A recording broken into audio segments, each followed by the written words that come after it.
Hi, hi. How'd you do? I was just taking one more grounding breath before I get properly started, but welcome, guys. Happy to see you. Sorry for the late start. I, yeah, you know how it is. But I'm happy to be here. Yeah, I'm gonna take one more moment to ground here. So, as usual, y'all can either do this with me or not. Totally up to you. But I'm gonna take a breath in,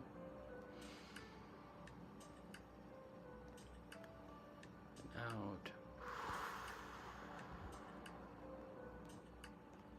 Nice.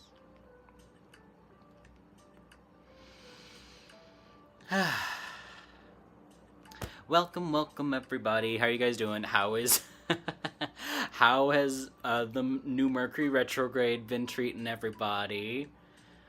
Started a few days ago. I don't remember exactly how many, but I had my actual. I'll get to telling stories in a minute, but I feel like I gotta ramble at the top for a second. It's just part of the format, you know. Um, I had on the day of Mercury retrograde, I actually had some other like really nice transits happening, and I was like, "This is the best Mercury retrograde ever." I was like, I got myself back into a couple like old things that I know that I love and that I want to be spending more time doing, but I just like couldn't like force myself to do it, and so I was like, it's hilarious to me that this is happening like on the day that Mercury is stationing, because normally that's like the biggest hit, right? Like the day that Mercury stations is usually the worst of the days, and I was just clear sailing. I was like, I had like some Venus transits and some Jupiter transits, and those are the good ones, right? Where like Mars and Saturn are like the malefics, and Venus and Jupiter are the benefics, right? So it's like I got solid transits happening with the good planets that made Mercury retrograde much easier to start. You know, now we're in the thick of it, and now it's my very nice, pretty, lovely transit that I was having is no longer happening. So you know, we're back to normal Mercury retrograde. But I was like, that's a solid way to start it off, honestly. If you gotta have Mercury retrograde, I will take a good, like positive, notably positive day to start it. So I was pleased with that. I hope that it's going okay for you guys. I know I have been talking to Kayla, and she's been having some like technical things going on, and it's just classic Mercury retrograde stuff and travel and everything else. So I'm like, she's fine, but it's just classic. So I hope that whether you're having a better than usual Mercury retrograde or it's just classic mischief as usual, I hope that it's going okay for you. Yeah.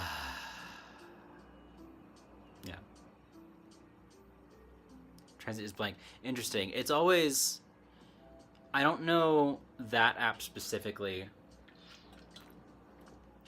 Yeah, Astrolab is what I thought you meant. Some apps and things like most. It doesn't just go down to apps. A lot of astrologers use different orbs, like different amounts of degrees that they will count a transit or not, and like some it'll even change how many degrees count based on what kind of transit it is. So it doesn't mean that you have no transits going on. Like honestly, I'll just show you my chart, my transits chart really quickly, just so you can see like they're usually chaotic. Like you've got stuff going on. And I shouldn't even say they're usually chaotic. Like they're just active. Yeah, are we on this chart for now? It looks like transits. Okay. Let's go to. So my transits chart, I do have a couple of extra points turned on, but like every single one of those lines is a transit that is happening to me right now. So you've got transits. It's just they may not be major. They may not be touching your personal planets a bunch. So it's all how you count it. It's down to math and degrees and boring astrology, blah, blah, blah, blah, blah.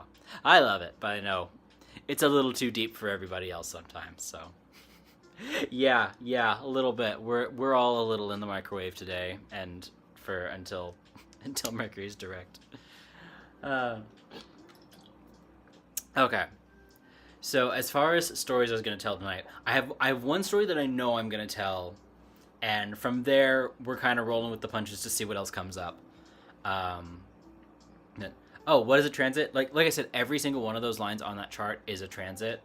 Well, they're technically all of those are aspects, but transits are aspects. This gets into like the real astrology stuff of it all. So if I can just do for a really quick example. So I've changed it to only show oppositions, so things that are 180 degrees apart from each other. So if you look, which one should I use?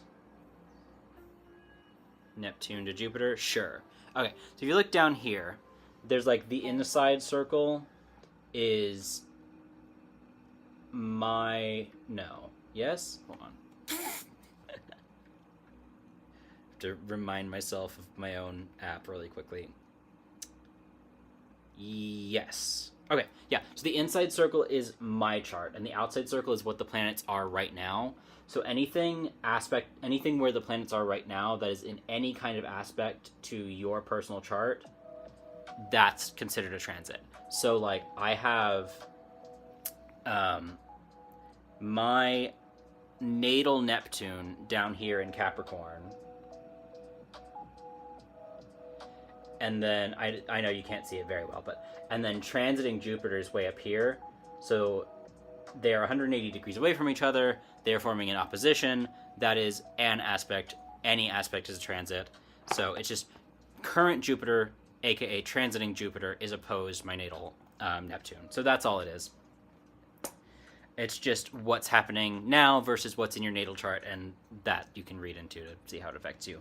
So that's what we're talking about when we're like, Mercury is retrograde for everybody, but like, for example, Mercury is retrograde in my second house right now.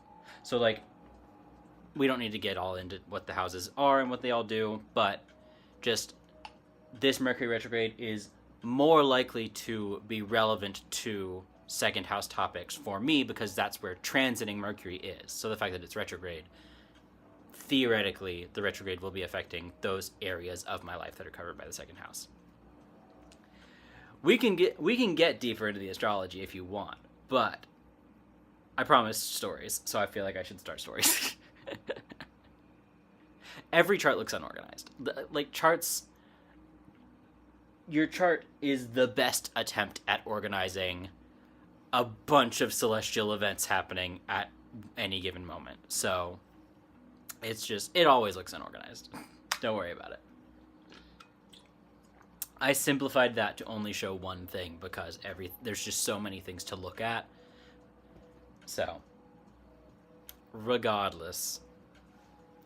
So yes, so I know I sort of gave the super, super, super quick rundown last time of, I think probably most of the stories I tell tonight will be St. Augustine stories, just because that's where so many of my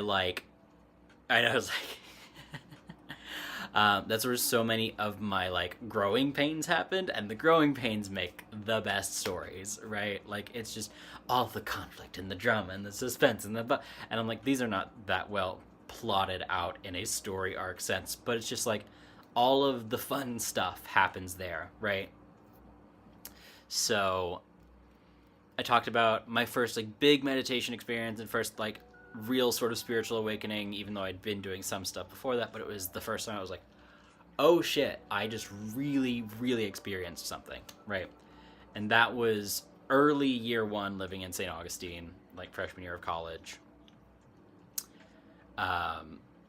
The vibes are so warm. I love St. Augustine so much, and I'm dying to go back, and it's been forever. Regardless.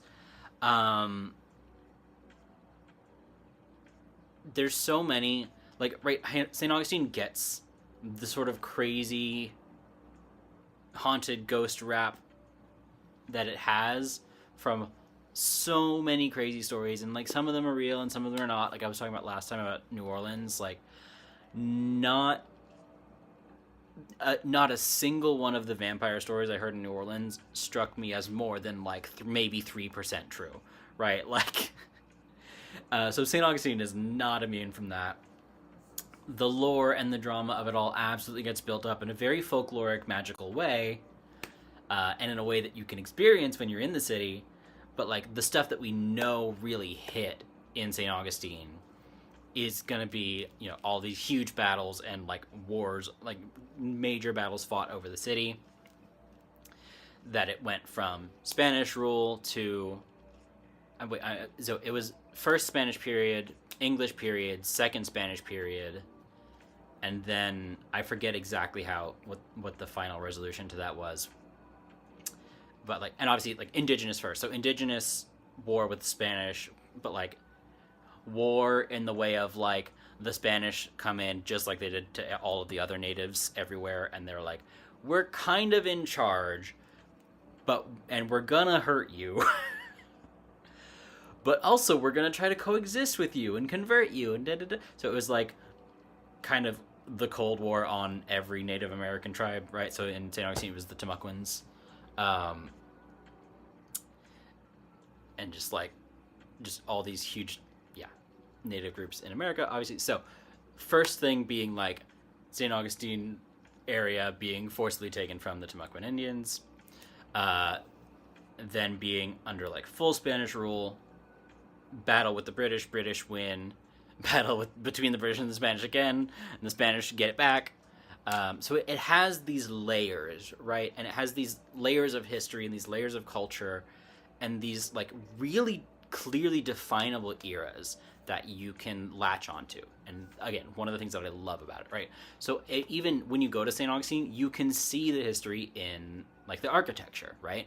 So a lot of the homes in the first Spanish period were made entirely out of, maybe not entirely, a lot of the homes were made out of coquina, and a lot of them were one story, like no matter, or like cement or whatever, but no matter what they were made out of, all of the houses were single story homes. And that's like that whole first level and that literal first layer of St. Augustine that you stand on is, okay, again, I'm gonna belabor the point a little bit by saying the ground is native, right? And you can feel it. You can fucking feel it. I actually do have a couple of like stories with the native spirits too, but I won't.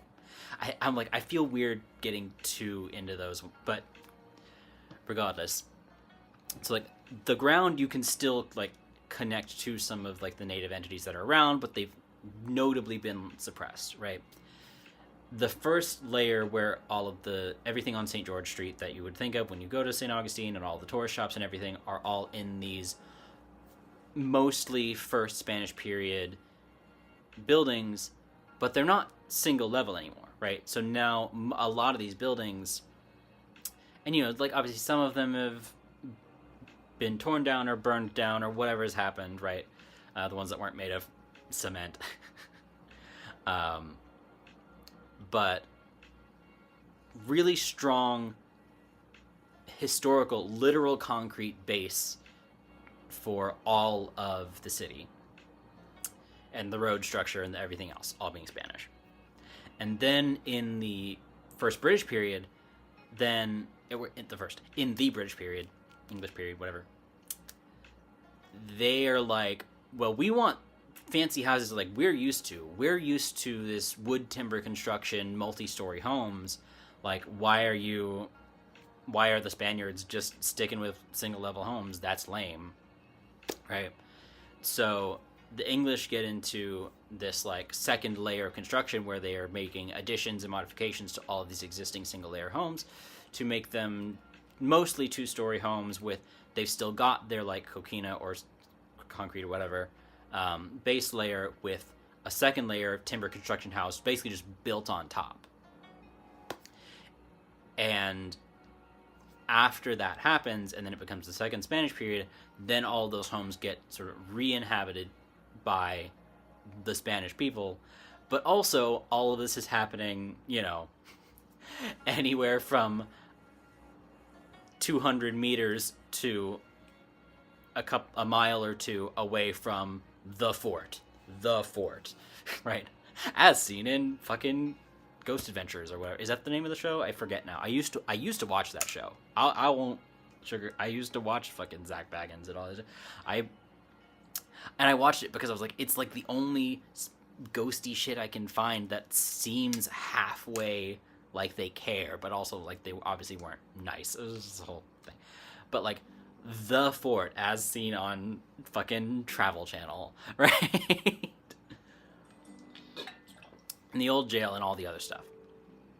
So it's got this like complex social history happening amidst these huge battles with all these soldiers and these like multiple occupying forces and that are layering over each other, but also like with anything, there's going to be a certain level of intermingling in some way. And so part of what makes St. Augustine feel so warm and feel like it's still so alive is that every new layer and new era, including the current contemporary era, all directly built upon everything that came before. So that's not to say that there wasn't a ton of violence and oppression in addition to building upon, right?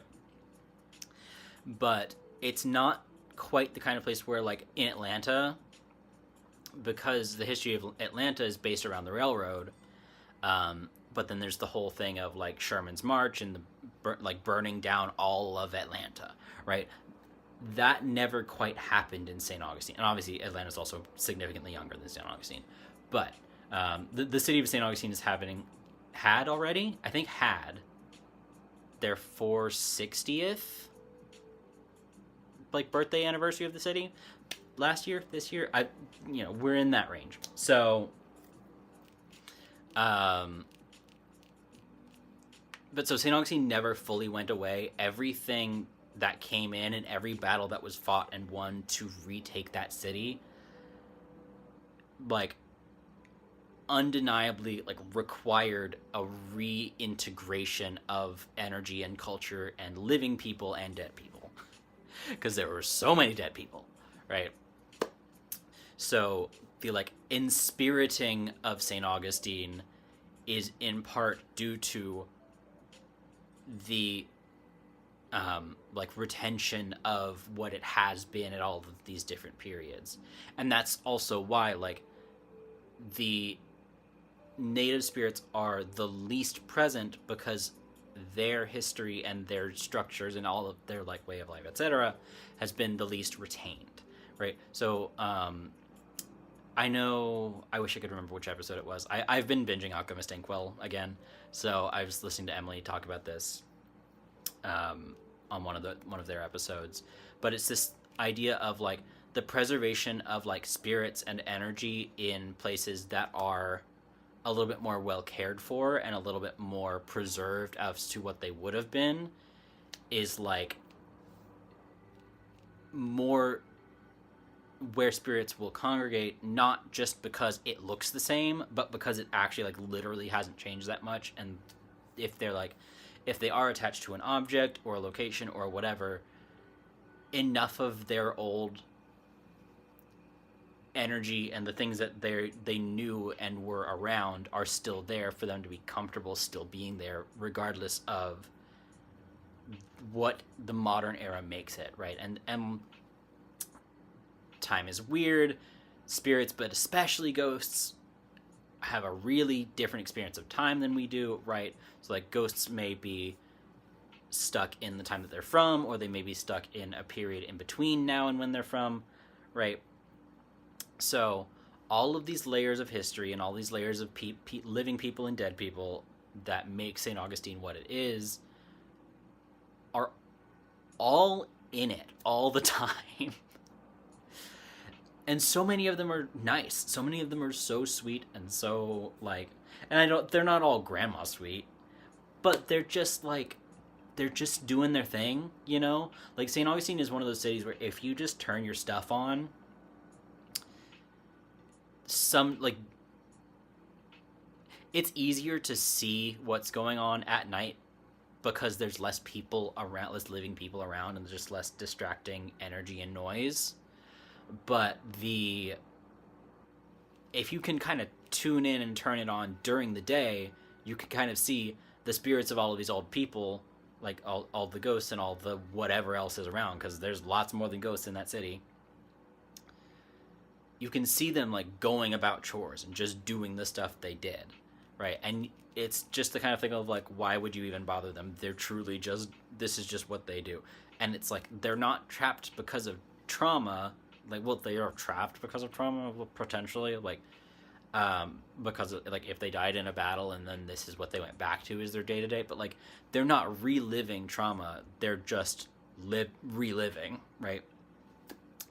And so that's like one of these sort of lower mid-tier levels of ghosts that are like not really sentient, but they're in that replay. Like, you guys, I'm gonna trust that you guys who are here know what I'm getting at with, like, because and I've talked about this before, I'm not even the best with ghosts. I can do it. I was better at it when I was in St. Augustine because there were just so many.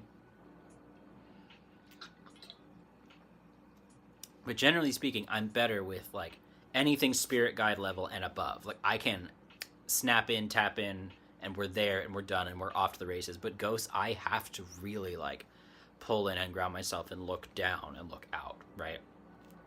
And I can even like see them in this like sort of radar layout thing, but I can't always perceive them better than that, right? So it's just like the experience of being there is a lot of knowing what's around you without knowing what that is.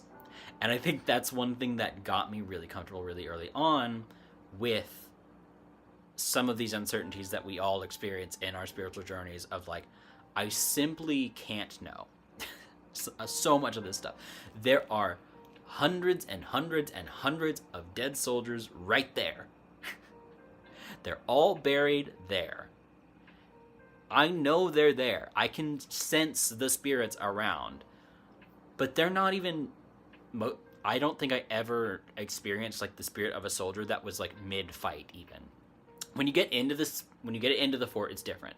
But outside of the fort, I never experienced anything but like the spirit of a soldier effectively either in patrol, like on patrol type duties, or like truly at leisure, right? Like, they're not sunbathing on the lawn of the fort, but it's just the kind of thing of like, if you're out here, you're just kind of enjoying being out here a little bit, right?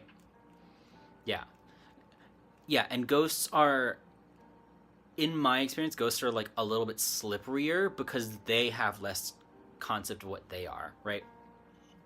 So the more sentient the ghost is, the easier I'm gonna have perceiving them, unless they're truly just like, excuse me, if they're truly like a broken record, I can see that because it's happening repeatedly and I can just keep looking at it.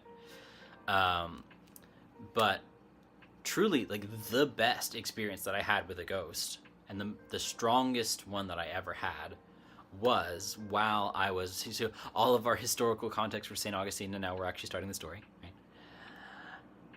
The strongest experience I had with any ghost ever, like to this day, I've mentioned this before, I actually got certified by the City of St. Augustine to be a City of St. Augustine tour guide, because I was trying to... I really wanted to be a ghost tour guide specifically. I had a buddy who was working at a ghost tour guide agency. Turns out they didn't like him very much. So that was not a great in. That's a whole other story. Regardless, they did take me. And they like gave me a shot. They were also super shady, which I found out about halfway through this process. So the first day I showed up, like, I'd already sent in an application. Thank you. I'd already sent in an application and everything. They knew I was coming, so I did my interview. That was great. And they were basically like, okay, you probably have this job. How about you come back tonight and you'll shadow one of our ghost tour guides and you'll just see how he does it. and you'll go on the tour yourself so that you can just experience it as a tourist or local or whatever. And I'd been on different ghost tour guides in the city. It was one of the first things I did the first night I got there as a like accepted student, big like college accepted student. Everybody's having a grand old time and like going out and like doing ghost tours and getting fucking gelato and like right. So it was, like I had been on multiple ghost tours in the city, and one of the things I also knew was that the thing about the ghost tour guides, and again, you guys know someone who used to be a ghost tour guide, so you've heard some of this. It's the exact same in St. Augustine as it is in Wilmington and as it is in Savannah and everything else. Some of these guys are telling that shit as it is. That's like maybe 10% of them. Maybe. Almost all of the tour guides are telling these like really exaggerated, really hyper and storied, we'll put it that way, these really living stories that are not what happened, but they're cool stories. They fit the vibe of the tour. Like honestly, probably 50-50 split of people who go on the tour on a ghost tour anyway are I maybe actually believe in ghosts or were dragged there just to go with their like significant other or their friend or whatever. And then like, you know, sort of the secret third thing of like, you know, I don't know if I believe in this or not. I'm just here to be entertained and we'll see if anything happens while we're there. So most people are just telling stories out the ass. They've got it's a script. It is again like maybe based on one of the folklores, and then each tour guide changes the story just a little bit. You know, it's a lovely experience of story and exploring a location and getting some of those local myths and some of the real things that happen and some of the like just really larger than life stories. But you just kind of know that that's not if you're tapped in, you can again kind of tell which stories are legit and which ones aren't. So I come back that night, and I go on this ghost tour guide, this ghost tour. The guide kind of got a vibe off me. They didn't tell him I was shadowing him, which was a whole other thing. Like I said, these guys were kind of shady. They did a lot of weird shit. So they didn't tell him I was going to be shadowing him. They just said, show up, you know, your ticket's free. Just go with this group.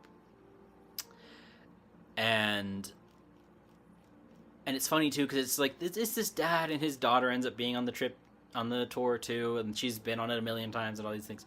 And so we're going around to the different cemeteries and the different everything, and I'm like, there's one. It's not the Huguenot cemetery. It's the other one. I forget. It's the Catholic cemetery. There's one of these stories that's like really larger than life about this little boy and all these things that went wrong and and I look up and the little boy is truly just sitting in the tree by the road, because the like cemetery's right on the road. So it's like road right here, sidewalk, gate, tree. So he's just truly like up on a branch in the tree, sitting, kicking his little feet, and he's just like, because he's heard now, right? Like the boy that they're telling the story about has heard this story 100 different times, 100 different ways, and he's just like watching TV basically. And he's not like, that's not what happened. You know, he's not like utterly defaming what they're saying or anything. But he's just chilling. He's like, yeah, sure, that's what you got this time. All right. And I sort of like give him a look, and he's sort of like, yeah, okay. And that's what it was just like. But that was, you know, the first thing of the night of I was like, all right, at least we've got some real stuff happening, right? And then fast forward. We did the very end of the tour is at the fort. And at this point, like, I've had my stuff on, and this is like probably year 2 of me being witchy, spiritual, you know, 100% intuition driven psychic, right? I knew what clairvoyance was, but I wasn't like using clairvoyance. I've talked about this a million times. So just purely intuition, and whatever comes in, I got that. When we get to the fort, and we're like down in the sort of trenches, like the dry moat, where they've done like firing squads, and I can like, and I've been to the fort a million times at this point, right? Like if you're a college student in St. Augustine, you go hang out at the fort. It's a whole thing. It's the whole thing. So I've been to the fort a million times, but I haven't been on the fort tour, so I don't know all of the history of the fort itself at this point. And they're like, and so this is where they did like the firing squads, right? And they have all of the like losing guys or betrayers or whatever, whoever needs to get got, lined up on the wall, getting shot with muskets and whatever else. So I'm like, and I can see it. I'm like, no, that's real. But this is one of those like, they're there but they're not there. Like the memory of the thing that happened is stronger than any spirit or entity left there. So it's like, it's truly just like a video recording replaying in the astral or in the spiritual or whatever, right? And so I'm just watching that and I'm like, well, shit, but I can see like nobody's up and around and nobody's chatting and talking. I'm like, okay, well, that's just there, nothing to do about it. Like I'm again out here is like a year 1.5, year 2 witch, psychic, whatever the fuck. I am not the one, right? I'm not your guy to fix the fort. I'm not trying to. I'm not taking that as like a responsibility. I'm also not like pushing myself as like I'm the one who's gonna fix it. You know, I just know I'm just gonna leave it well enough alone. This is not my. This is not for me. Not for me to do. So I just leave them be. Because again, it's not even a them. It's a memory of a them. It's just this like. This happened enough times that you can see the action happening without any of the actual individual spirits really being there. So it's a location-based memory. And it's like the memory exists because of trauma, but the ghosts aren't trapped there, if that makes sense. So leave that behind, and we're walking up back into sort of back to the lawn outside of the fort again. And tour guide's talking and yapping. And I was just like, I think there's something more awake than that. There's something more awake than what I just saw, and more awake than the guys that are normally here. Like, and we're not talking, again, just so that you guys have a reference, I've been to Fort Fisher. The guys at Fort Fisher are similarly awake. They're more awake now than the guys at the fort are, that the St. Augustine fort are, the Castillo de San Marcos fort. So Fort Fisher guys are a little bit more awake now because of everything. But the guys at the Castillo de San Marcos are mostly in this. Oh yeah. Oh, it was. It's yeah. Are mostly in their chill, and it is truly it is a little bit of a not my circus, not my monkeys thing of like. I had brought them offerings over the multiple years that I was in St. Augustine.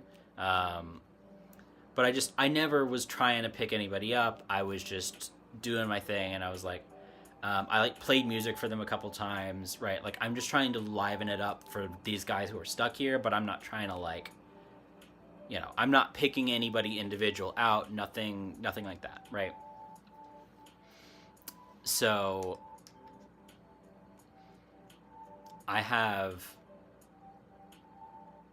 like I said, I have this sense that like there's somebody more awake than the guys down in the dry moat, and more awake than the guys out on the rest of the lawn. And again, there's guys who are like awake inside the fort, but we're not going inside the fort, right? This is like 10:30, 11 p.m. at night. Fort's closed.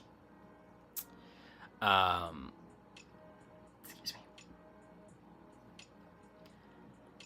But I'm just like, there's somebody else that I can't see yet. I'm just gonna, and like, I can feel it's fine, right? Like, I can feel that there's no like harmful energy, no malevolence of any kind. It's just curious. It's just a something that wants to be seen and wants to be noticed that I can't see yet. So, and I'm not necessarily recommending you do this. And as the story goes on, you'll understand a little bit more why. But what I did was I had, like I said, you guys heard me talk about last time, I already had this grasp on like energy distribution, energy control, all these things, right? So I was used to creating like energy balls and doing all these kinds of things. So what I did was I would just lit up my hand, right? I used my energy and I just made sure that my hand was the brightest thing that this entity could see. And I told them, like, grab my hand so that we can talk a little bit better. And I'll like, you know, it was like, I'm not directly giving you my energy, but I'm telling you where to connect with me so that we can interact better, right? So I do that, and we're just walking down the sidewalk. I have fully tuned out Mr. Tour Guide Man at this point. And I feel someone grab my hand, but it's a little hand. Little hand. And not actually that little. That's a fucking newborn. But, like, hand maybe that big. Little hand. Goes. I'm like, oh, hello. Is little girl. Little teeny tiny Spanish girl. Again, I say little teeny tiny. I'm exaggerating a little bit. She was somewhere between 6 and 9. She could have been as old as 11, but like I don't think so. And like long black hair. Like I think she was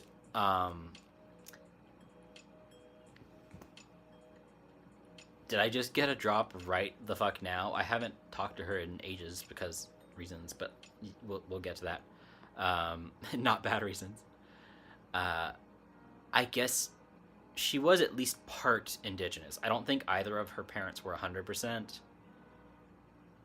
But I think like maybe her grandma or great-grandma would have been Timucuan. And everybody else in her family was Spanish. So, anyway, so yeah, she's got like the long black hair. I can like see her face now. Yeah, tour guide was boring anyways. I can see her face. And I'm like, oh, you're so sweet. Then I'm kind of like, so what's wrong? What's going on with you? And I won't go into every detail of the conversation, partially because I don't remember. Thank you. But long story short, it was the like, don't know where my parents are. Kind of like, can you help me a little? But she wasn't directly asking for help, but she was just like, I need something. Like, I don't know what woke her up to be able to express herself to this extent, but she was awake enough, and maybe it was just seeing me, right? Maybe this was a fate thing. Maybe this is whatever, right? Maybe it's just the fact that I was around gave her enough energy. I don't know. Like I said, all my stuff was on. I was already shiny before I lit up my hand because all my shit was going and right. So I basically just kept talking with her for a couple of minutes while the guide is doing his thing, and then when we get to the point where we're like a little bit farther away from the fort, I'm not 100% sure if she can come with me or not. So I think I did let go of her hand, and I was just like, okay, we're going to keep going over there. I think I must have said you can follow if you can. I must have said something along those lines. with like phrasing being important, right? But regardless of whether you come with me anymore tonight, you can't like stay with me. But if you want to keep hanging out, you can come along. Regardless of whether or not you come along, I will come back. I'll bring you an apple. I'll bring you some stuff. Like, you know, this is the thing. I always, apples are like my standard first offering for pretty much any spirit, especially while I was in St. Augustine. Partially because they were in the dining hall, and I was a student with a dining plan, so I could just pick up an apple and take it out and go give it to somebody. It's like, take that, tuition and everything else. I'm using this for spirit offerings. Anyway. So, communicated that with her, and then she just sort of kept walking kind of half behind, half next to me, and I'm kind of like, I'm aware of it because I'm like, I don't know how well she's able to get her way back, but I think she can. So I'm not gonna like fuss about it right now. We're just gonna keep moving. So again, this was like right near the end of the tour, and the last thing that happened, the last thing that happens in that tour every time is they do a mini paranormal investigation in the house that the tour company is based out of. So like, that house specifically is allegedly one of the more haunted ones. And again, I've been in it twice at this point. I did it for my interview earlier, and then I'm back here again now. I'm like, I can feel it. There is stuff in here. There's a guy up in the attic. He was chill. Like, I didn't go to the attic, but just like I could see him sort of through the floor and stuff. But so they have what all of us would recognize as a pretty traditional paranormal investigation, including EMF readers, and a couple of other little gear bits. I don't think they had a REM pod, but they had something like a REM pod. No spirit boxes or anything like that, but just like some of the basic stuff, some of the easier to get your hands on stuff, and easier to like pass out to a bunch of tourists and you'll get it back and it won't be broken, that kind of stuff. And so everybody's, and now the main tour guide, he's still with us. He's not like off the clock, but the owner of the tour company is kind of the one who's taking over the paranormal investigation portion, right? He's I'm going to teach you how to use this equipment to see the ghosts and see the things, blah, blah. Excuse me. And so he's all macho man, blah, blah, blah, whatever. Blah, blah. And I'm like, okay, so cool. So she did come in with me. She's still here. And it was one of those, like, I honestly don't remember if the guy in the attic was an adult or a kid, but I think she went to go play with whoever was in the attic for like just a quick sec and then came back. And she was just sitting next to me. And so everybody gets loosed from their how to do a paranormal investigation lecture. And there's only like, there's like 6 people in the tour group, and there's like 3 or 4 EMF readers and whatever else. So I'm just kind of like waiting my turn. And again, I'm talking to the guy in the attic, chatting with her a little bit. Like, I'm not that fussed about it. Like, I want to play with the toys. I'm here, I might as well engage with it. But I'm just sort of like, I'm kind of doing my own thing anyway. And, and just funny side note, while we were at the fort, before I picked her up, the tour guide did say kind of like, what are you doing? And I was like, I'm looking. And he's like, yeah, you've got that kind of sixth sense about you, don't you? And I was like, uh-huh. Thanks for noticing, I guess. So the tour guide did notice that I was doing shit. And like, sort of as we were getting back to the house, or like right after it ended or whatever, they like let him know that I was shadowing him and everything. But the guy running the company who did the whole lecture, did everything, brings his EMF reader over, and he points it in my direction, and she's on my right side, and the EMF reader goes, little green light pointing right directly to my right. And he's like, oh, is that something? And they are doing the thing of like, there might, it could be the electrical stuff and the whatever in the walls, so just like make sure you stay away from there. And so I'm like, okay. And so like, move around a little bit and point it next to me again. It's like, point it just a little bit, a couple inches to my right.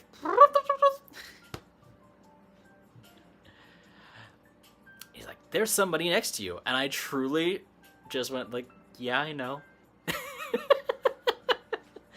It was the whole thing was so funny to me because I'm like, I was grateful for the validation. I was, because I, again, still relatively fresh to all of this stuff, but like, I was just like, yeah, no, she's a little girl. She's just right here. She's like, she's fine. She's chill. And he kind of like looks at me. He's like, huh? And he gets all, Mr. Investigator Man goes back to his like macho man gruff. Rah, rah, rah. He's like, there's a spirit attached to you. I'm like, you sure about that? It's like, yeah, there's a spirit attached to you. What do you? Come here. Whatever you say, potential future boss man. And he goes off and gets this weird little jar of whatever oil. And so I'm like, and I've made a couple weird little oils and stuff. Hi, Vesta. Welcome, welcome. We are at peak middle of the story. Like, so sorry if you're a little lost, but so at the end of this ghost tour, full, like, the guy who's in charge, who owns the tour company and is in charge of the like paranormal investigation portion, is like, there's a spirit attached to you. What? Come here. And so pulls out this weird little pot of oil, like, dips his hands in it, and he does the, like, with the oil. He puts the cross on my forehead. And I'm like, what's that oil? Like, I'm like, is it frankincense oil? Is it fucking, I don't know, is it olive oil? Is it, like, what is it? And he just fully shuts me down. He's like, it's from the Catholic Church. I'm like, brother, relax. It's okay. Again, you guys have heard me say that, but my family is very Catholic on one side. I've already been to, like, I've been to a service in the St. Augustine, in the Basilica in St. Augustine. Like, I didn't take communion and all that stuff, but I've been to a service. Like, I've been to this church. I've hung around. Like, this is not a big deal to me. He's just like, so rough and gruff. And it's from the, you've got a spirit, and it's from Catholic Church. And he's all pissed at me now. And I'm like, brother, it's fine. I was truly, that's why I'm like, what is it? Like, what are you putting on me? And he just goes, it's from the Catholic. I'm like, okay, whatever. At least I know if it's from the church, it is an oil that people are meant to be anointed with, and you're not, like, just putting sesame oil on my forehead or something crazy. You could include sesame oil in a spell oil, but it's gonna smell anyway. Oh, nice. But yeah, so things sort of wind down, and I do, like, a little bit after he's, like, done with his theatrics and stuff, I do just kind of, like, turn around and talk to her a little bit. I'm like, okay, no, you actually gotta go now. He's being all weird about this. I'm not trying to catch heat. Again, I'm like, I'm just trying to get a job from this guy. I'm trying to work at this tour company. That was the second thing that made me feel a little bit off, though. I love sesame oil. I just don't want it falling in my eyes. I don't want it anointed on my forehead and just getting into my tear ducts. But so I have the conversation where I'm like, okay, you actually have to go back to the fort now. I will come back to you, for you. We'll talk more. We'll play more. I'll bring you some food. That guy was, in fact, just so weird. And yeah, it's fine. I'll come back. But you actually got to go now because this guy's being a fucking tool. So I get her to go back. Night is over, right? The end of part one. part 2 is much faster than that because I'm hilariously going to end up milking this one story for the entire hour. But Anointed in Sesame Oil is very funny. Honestly, I'm truly like thinking about it now a little bit. I'm like, what could I do with sesame oil? What we could do it anyway. So fast forward. I do, over a couple of months and everything, I do bring her stuff. I bring her apples. I hang out with her. I play with her. And I am like, this is also where I'm like, I don't have my job, like my college job quite yet. I got that job a couple of months later.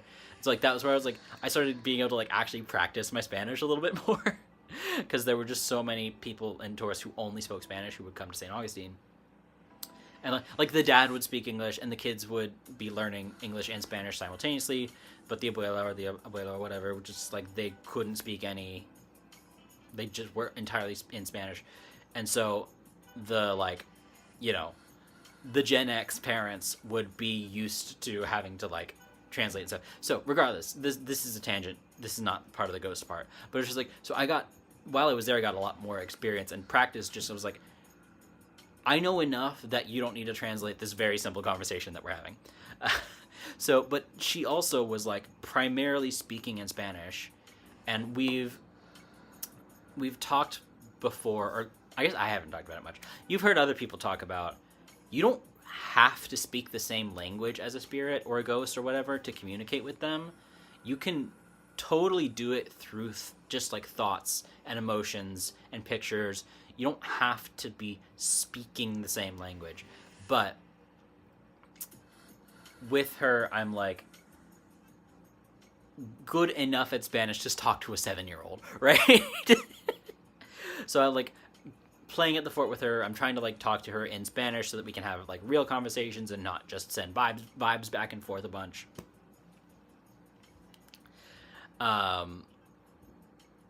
And fast forward again, like this happens 3 or 4 or 5 times. Fast forward again, I do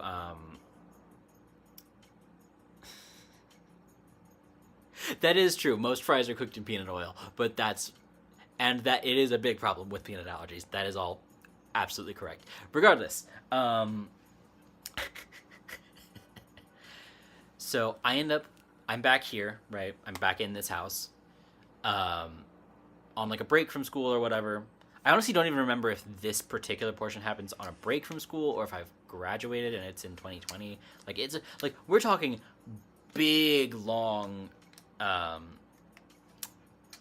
time jump here. And again, I've spoken to this girl multiple times, but I was never like, yeah, come with me, let's go, let's go, right? I was never doing that. And I had a session with a psychic who I still really like. I would recommend her if it was easier to book a session with her. That's a whole other thing. I like her a lot, but she's hard to get a hold of. Anyway, which is weird because it's like her business. Whatever. So, and I found her through a podcast. She was really cool. So I got my like session with her, and I think this was in 2021, so like huge time gap. And I'm much better at this stuff by then, right? Like I graduated college in December 2019, and this reading happened either in late 2020 or early 2021. And she's like, you have, and she's like spoken to my guides and everything, and she's like, you have someone else there with you, and they're not a guide. It's just a ghost, and it's a little girl. I'm like, oh, wait, what does she look like?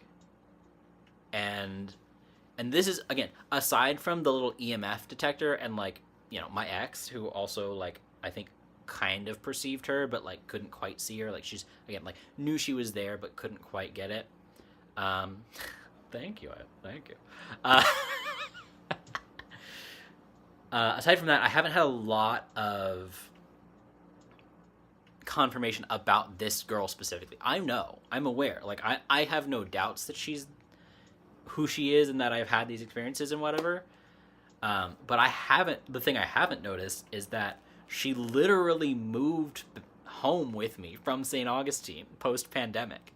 Like, she was, like, apparently, like, in my apartment with me in St. Augustine a couple of times. And then when I decided to move, I guess I was just the only living person that she knew well enough. And she didn't want to stay at the fort. So she just came with me. I had no idea. Again, starting in 2015, like, first year taking it seriously in 2015, all meeting her around in like 2016-ish. Fast forward to 2021, I didn't know she was here. I am a good enough psychic at this point, but I had no idea that she had just followed me. Yeah. Yeah. Well, and that's the thing. I was like, I never told her you can come home with me. I never said we can like keep hanging out forever. But the things I did say was like, I will come back and hang out with you every once in a while. We'll keep playing together, stuff like that, right? I'm like, I still, to be 100% honest, I still don't think I even messed up the wording. I think she just really wanted to come. Because what else, like, part of that very first conversation that we had was that, like, her parents were already moved on, right? Like they had died around the same time she had. They had died in the same event but separated. Like, rough logistics. I don't remember the exact story at this point. Excuse me. And so she's just like, there's truly no, she's awake enough to make a decision, the kind of decision that a, like, 7, 9, 11-year-old could make, that I'm the only person she knows, I'm leaving, I'm coming with you. So she did. And so I'm having this reading with the psychic, and we're getting through, and she's like, there's this little girl, and she starts describing what the girl looks like, and I'm like, oh my god, that is her. I didn't know she was still here. And like, the psychic knows that I'm psychic, and like, whatever, but like, everything's chill. She's not weirded out by this. I'm not weirded out by this. I'm just surprised, because I'm like, I didn't know she came with me. And I've still, at this point, I've never attempted to move a spirit on, right? Like, and I think, again, you guys probably agree with me, like, you don't just move spirits on just because you want to, right? Like, if you try to, they'll find a way back, right? All of that kind of stuff, like, whatever. Like, so, but like, if they really don't want to be moved on, don't force them to, right? So like, I have at this point never attempted to move a spirit on, move a ghost on. Like, it just felt like it wasn't my job. I just didn't do it.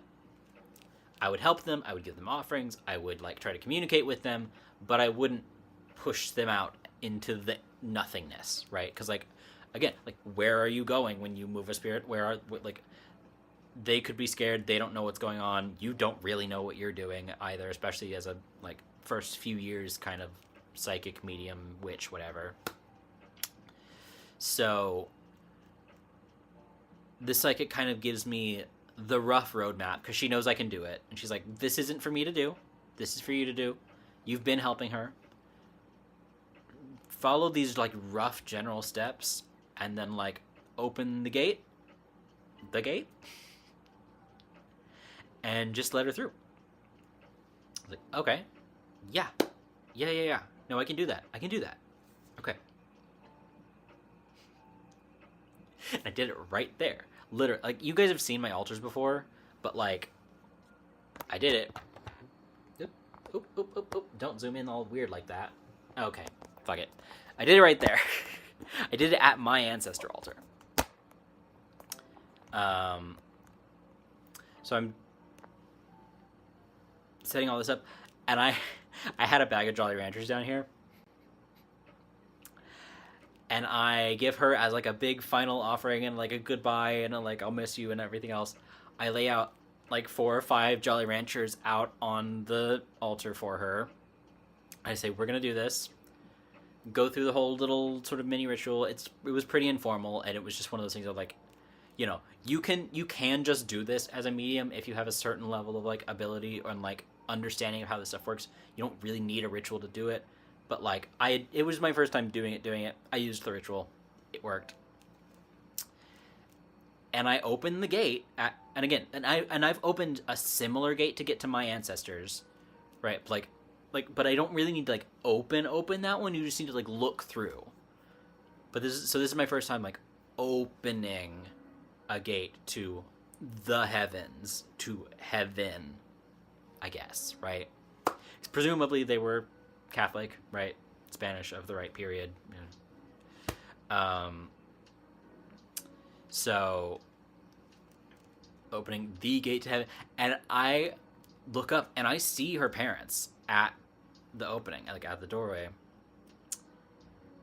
And so I'm like, I know I'm sending her to the right place. Like, and I sort of like communicated with them a little bit beforehand, before opening it and before doing all this stuff, that this was going to be happening. And I see them, and they see her, and they see me, and they see that I gave her a bunch of candy, and they give me the stink eye. Fuck. Why did you give her all that candy?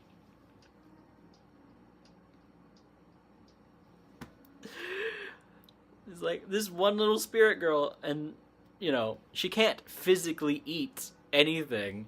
I've given her like 6 Jolly Ranchers, and they're just like, why did you give her all that stuff? What is wrong with you? What are you doing to our daughter?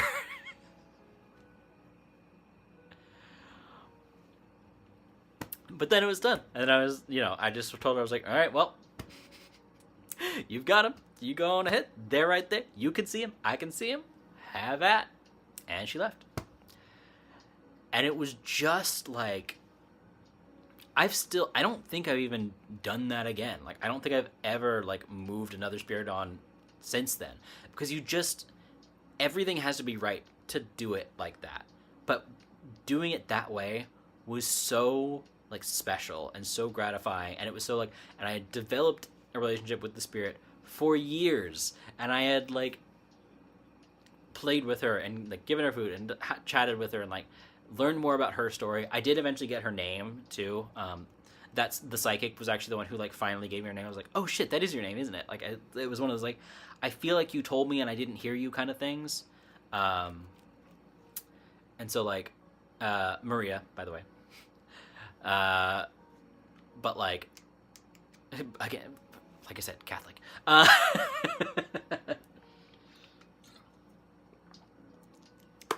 And it was just like the best thing, right? Like, it's still just this like beautiful little cherished memory, and like there's I can still kind of talk to her the way that I talk to ancestors. So like every once in a while I'll just like say hey. But she's like, she was the sweetest little girl. She hung out with me for so long, so much longer than I realized. And then I got to like actually really help her and not just send her into the fucking void where nobody knows, but to see her parents and communicate with them and send her to them so that they can all be together again.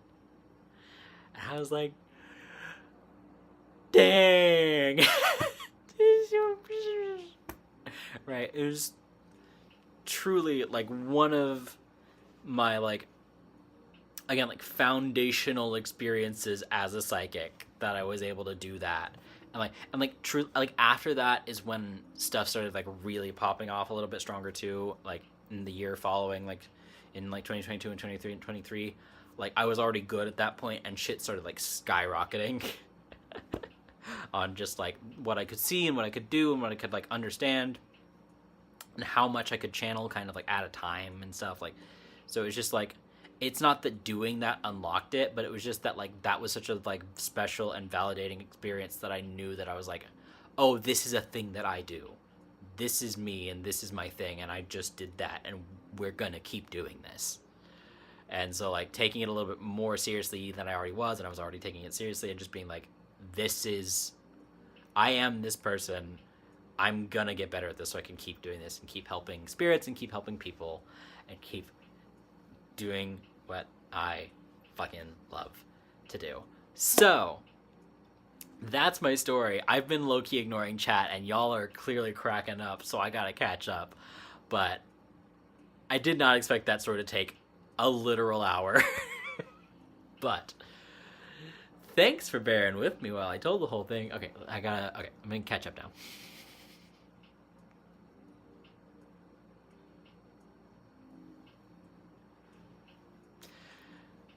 Spirits would file a complaint about peanut oil.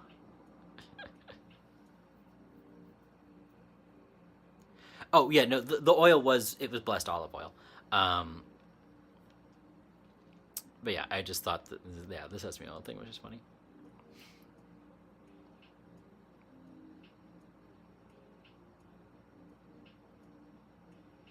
Little ghost girl just doing it for the giggles.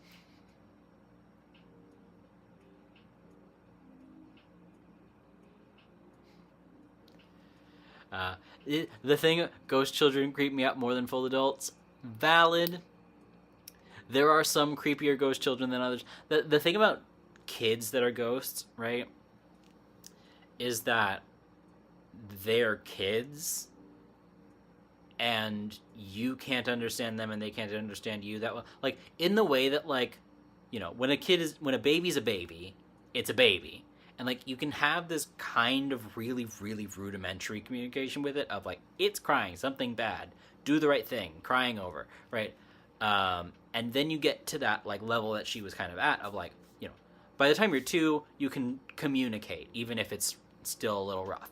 By the time they're, like, 4 or 5, that's a little person. By the time they're, like, 7, 8, 9, that's a really a little person, and they've got opinions and they've got like all this stuff, right? And so at any of those stages, with whatever level of communication that the child does have as a living person, at whatever point they become a ghost, suddenly they really can't communicate almost at all again, right? So, like, and there's only so many people who can see them at all or can, like, understand that they're there at all. They can't just talk to you the way that they could just talk to people when they were alive. And if they can talk to you, you're the first one in ages, right? It's just like that kind of thing of, like, their life, afterlife, has changed so fundamentally in the way that they exist, what reason they're stuck for, like, I'm pretty sure that her and her parents died in a fire, specifically, so, like, her parents were upstairs and she was downstairs or something like that.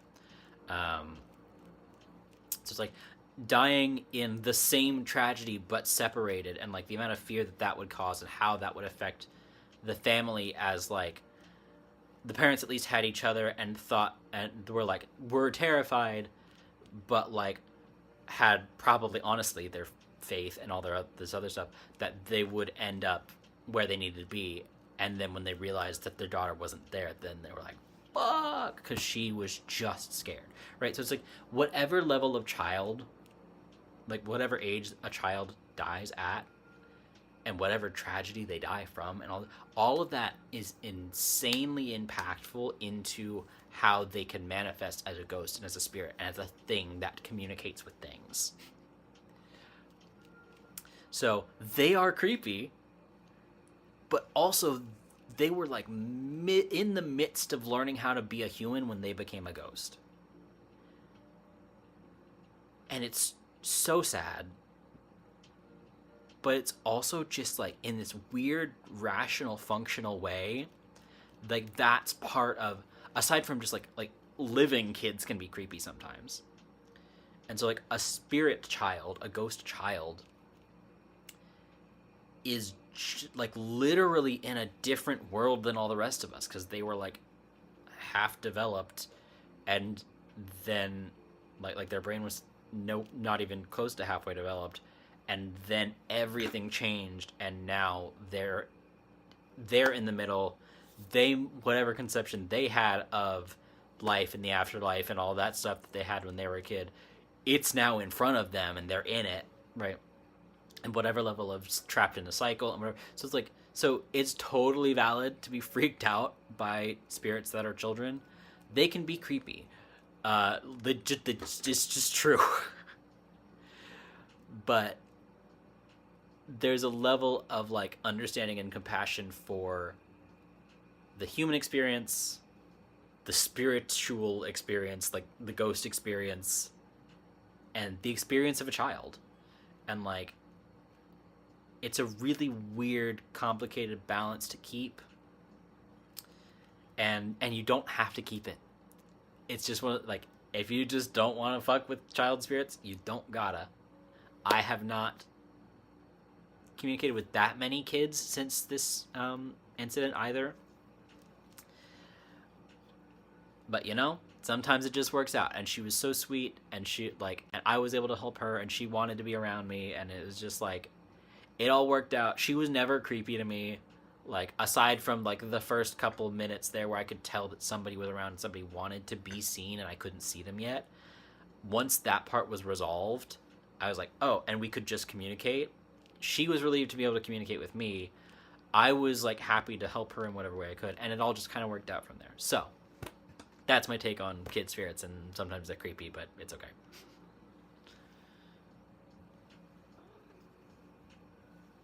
Little kids come to home and harass me and all that stuff. That's rough. Yeah.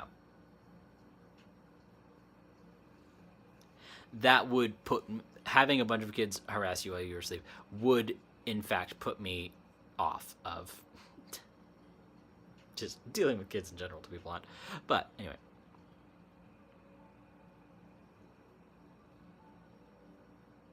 The idea of kids roaming. Yeah. Yeah.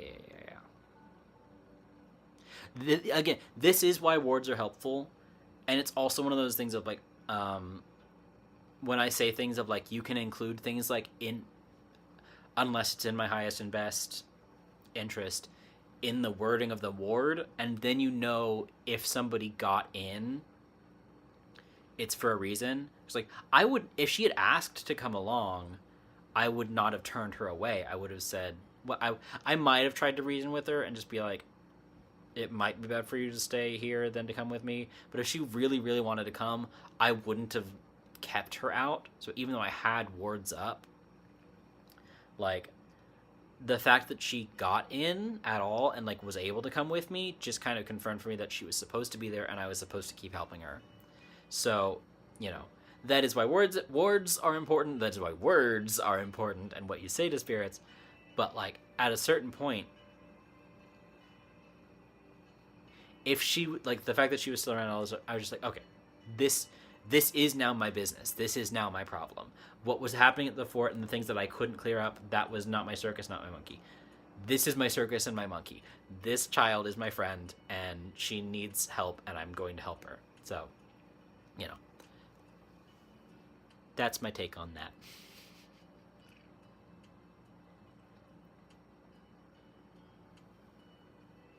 Yeah. Oh, that fun uncle. Valid. I mean, I've been, to be fair, I've been an uncle since I was like 12 because my sister is 14 years older than me, so.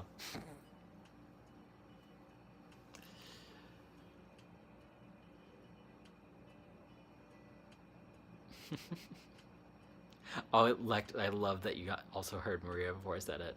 Perfect.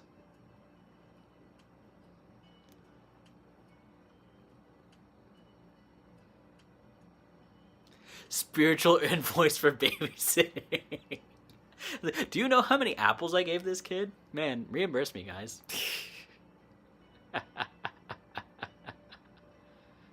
Matt the spiritual nanny. That would be hilarious. I'm glad you enjoyed the story. Like I said, it's still like one of my like most favorite, most special memories. I really didn't think it was going to take an hour to tell it, but I'm really glad that you guys enjoyed it. The spirit nanny, yes. Are there ghost babies? Yeah, not a lot, but yeah, yeah. They're so easy to watch, you don't even know they're there. That's hilarious. Yeah. Oh, thank you, Lid. Yeah, I know. To be honest, I don't even know how much the likes and the everything helps on YouTube, but I really do appreciate it. If you guys want to, I'm just sort of, I for a while there, I was thinking. I think I said this to you guys before. I was thinking about trying to go back to the dual streaming and either streaming back on Instagram and YouTube at the same time again, or TikTok and YouTube at the same time, since TikTok seems to be fine. But I'm just kind of like, I don't know. We're just in our cozy era right now. So until I get a little more time to really flesh out the rest of what this is gonna be and like keep becoming, I'm just really happy to like have you guys as a community and have a little group of people, and I'll work on the outreach and the figuring out that kind of stuff again a little bit at a later time. But for now, I appreciate the love. I appreciate you guys hanging out with me. We are gonna wrap it up for tonight. I've got our we're gonna go ahead and do our little thing, our bibliomancy moment, and we'll call it a night. But y'all know the drill. Give your general energetic affirmation that you would like to be included in the bibliomantic reading of this evening.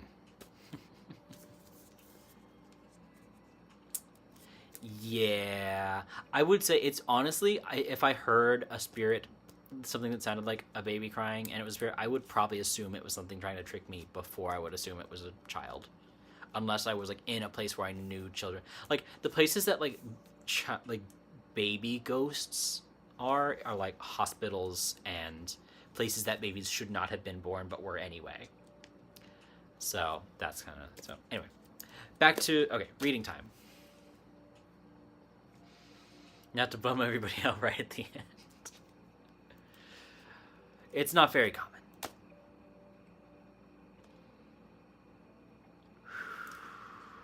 Okay.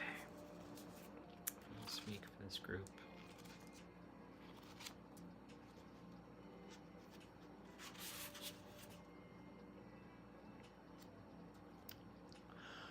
Ouch. Okay, we're going there, folks. This is passage 75.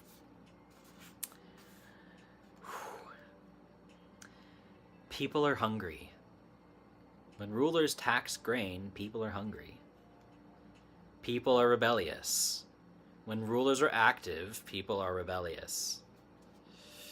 People ignore death. When searching only for life's bounty, people ignore death. Only those who don't strive after life truly respect life.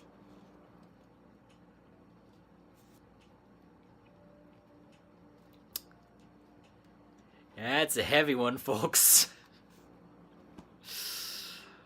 Oh. Me saying, sorry to bum everybody out right at the end, and then read that. But it's so real. We all know it. I am going to read it again, because I usually read them twice, but just, damn. Okay. People are hungry. When rulers tax grain, people are hungry. People are rebellious. When rulers are active, people are rebellious. People ignore death. When searching only for life's bounty, people ignore death. Only those who don't strive after life truly respect life.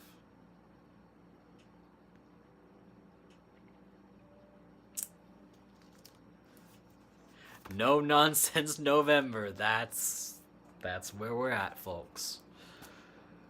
Whew. And well, since this has put us directly in the line of politics, I am just gonna say I am so happy for the way that so many of these elections went in this like last couple weeks. Happy for New York, happy for Georgia, happy for like California. And it's just like there's so many wins that like we need, regardless of like what political party. They're just some things that we just needed. So I'm gonna shout it out to whoever. I'm grateful that we've got a little bit more hope now than we did 2 weeks ago. We're all dealing with a lot, and I know it. And I really hope that you guys are doing okay as you can be. We're all in this together. We know that. We're just doing what we can. So, for the time being, thank you for being here. thank you for listening to my story, and I hope that it meant something to you and that you enjoyed it. Let's just keep rocking and rolling, guys. And we'll get there. We'll get through everything. We'll figure it out. Yeah. Thanks for being here. Thanks for caring. And I will see you guys next week, is still the plan. Next week isn't Thanksgiving yet, right? I don't know. Am I? Oh, I am going to be out of town next week. Okay. We'll figure something out. So I'm not going to be here next week. But we'll figure something else out. Okay. Regardless, for now, good night, you guys. Thanks so much. And I hope you all have a wonderful night.